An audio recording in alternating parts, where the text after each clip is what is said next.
खटीमा में आज केंद्र सरकार की अग्निपथ योजना के विरोध में कांग्रेस ने मोर्चा खोल दिया है। इस दौरान कांग्रेस के वरिष्ठ नेताओं और पूर्व सैन्य अधिकारियों ने हस्ताक्षर अभियान चलाकर युवाओं से इस योजना के खिलाफ एकजुट होने की अपील की। कार्यक्रम में प्रदेश उपाध्यक्ष गोपाल सिंह गढ़िया और बलवीर पनवार समेत कई दिग्गज मौजूद रहे। खटीमा पहुंचे कर्नल नेगी ने एक प्रेस वार्ता को संबोधित करते हुए केंद्र सरकार पर तीखा हमला बोला।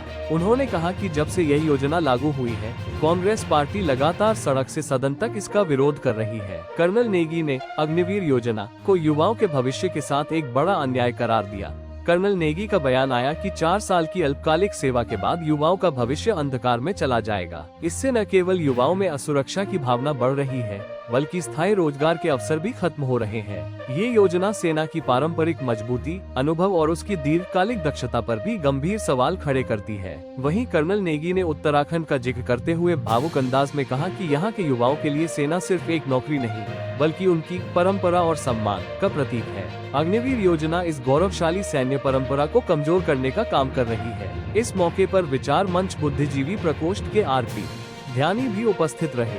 कांग्रेस नेताओं का कहना है कि यह हस्ताक्षर अभियान तब तक जारी रहेगा जब तक सरकार युवाओं की आवाज नहीं सुनती। नेगी हूँ, पूर्व सैनिक विभाग का प्रदेश अध्यक्ष उत्तराखंड कांग्रेस से हूँ। साथियों, आज हम अपने आंदोलन को रथ को लेकर के खटीमा में पहुँचे हैं। इसका मुहिम है अग्निपथ योजना के तहत जो अग्निवीर की भर्ती हो रही है उसके खिलाफ एक हस्ताक्षर अभियान करना।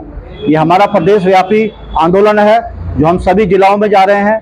इससे पहले हमने 3 चरण कर लिए हैं, जिसमें 2 चरण गढ़वाल मंडल में थे, 1 चरण हमारा कुमाऊं मंडल में था और चौथे चरण के रूप में हम आज खटीमा में पहुंचे हैं। साथियों, अग्निपथ योजना के तहत जो भर्ती हो रही है, ये सिर्फ एक भर्ती योजना ही नहीं है, ये हमारे देश के जो सैनिक के ऊपर एक बहुत बड़ा आघात है। क्योंकि साथियों, जैसा कि आपको मालूम है कि युवाओं की रोजगार के ऊपर आघात पहुंचा है, जो रोजगार की संख्या को कम कर दिया गया है और जो रोजगार इनको मिलेगा भी वो सिर्फ 4 साल के लिए मिलेगा। उसके बाद उनका भविष्य फिर वही रह जाएगा, वो बेरोजगार हो जाएंगे। इसे हमारे युवाओं के रोजगार को कम कर दिया गया है और उनके साथ खिलवाड़ किया गया है। इसी प्रकार से जो सैन्य की परंपराएं होती हैं वो सालों साल, कई यूनिट्स तो 100-200 साल पुरानी होती हैं। इतने पुराने यूनिट्स की जो हिस्ट्री बनती है उन सैनिकों से बनती है, सैनिकों के परमानेंट होने से बनती है। किंतु जब सिर्फ एक 4 साल का अग्निवीर जब भर्ती होएगा यूनिट में, तो यूनिट की परंपराओं को इससे बहुत बड़ा ठेस पहुंचेगा और वो अपने को इस काबिल नहीं समझ पाएगा, क्योंकि उसकी ट्रेनिंग उस प्रकार से नहीं हो पाती है।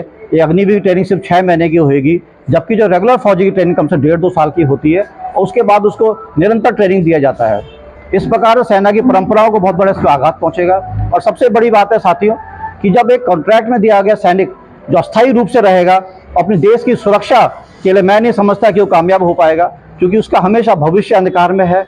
उसको पता है कि मेरा इसके बाद मुझे कोई पूर्व सैनिक का सम्मान नहीं मिलेगा, मुझे पूर्व सैनिक का कोई अधिकार नहीं मिलेगा, शहीद हो जाने में को शहीद का अधिकार नहीं मिलेगा, शहीद का मुझे दर्जा तक नहीं मिल पाएगा। इस हालात में वो अपने को सक्षम नहीं मानेगा कि देश की सुरक्षा करने के लिए।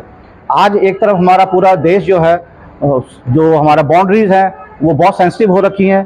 पाकिस्तान और चाइना है जो कि अपनी सेना को दिन पर दिन मजबूत करते जा रहे हैं और परमानेंट फौज की तैयारी कर रहे हैं। और दूसरी तरफ हमारा जो केंद्र सरकार है, उन्होंने इस योजना को लाके एक अस्थायी फौज हमको दे रहे हैं, जिससे कि देश की सुरक्षा का बहुत बड़ा खतरा है।